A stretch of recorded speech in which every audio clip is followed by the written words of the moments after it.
જામનગર જિલ્લામાં ભારે વરસાદને કારણે અનેક જળાશયો છલકાઈ ગયા છે।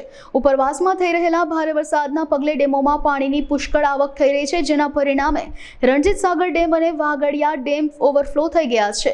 આ ઉપરાંત ઉમિયા સાગર ડેમ પણ છલકાઈ ગયો છે। સિંચાઈ વિભાગના અધિકારીઓ દ્વારા આપવામાં આવેલી માહિતી મુજબ આ 3 ડેમ ઉપરાંત અન્ય 3 ડેમ સપડા, ફુલઝર 1 અને રૂપારેલ 90% વધુ ભરાઈ ચૂક્યા છે અને ઓવરફ્લો થવાની તૈયારીમાં છે, જ્યારે વોડીસંગ ડેમ 80% અને સસોઈ ડેમ 70% ભરાયેલો છે। તંત્ર દ્વારા લોકોને નદીના પટમાં અવરજવર ન કરવા તાકીદ કરવામાં આવી છે અને સતર્ક રહેવા અને સાવચેતી રાખવા અપીલ કરવામાં આવી છે। હું શિલ્પાબેન કણસાગરા, કાર્યપાલક ઇજનેર, જામનગર સિંચાઈ વિભાગ જામનગર।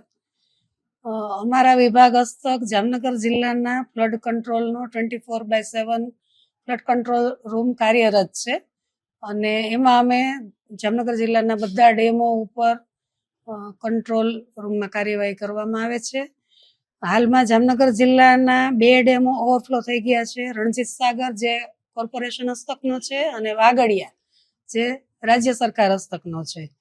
બાકીના જે 2 ડેમ છે, ફુલઝર કોટડા 22 અને ઉમિયા સાગર, એ 2 ડેમ રૂલ લેવલ સુધી ભરાયેલા છે। એટલે જ્યારે પાણીનો આવરો હોય ત્યારે એ 2 ડેમના દરવાજા ખોલી અને પાણી છોડવામાં આવે છે।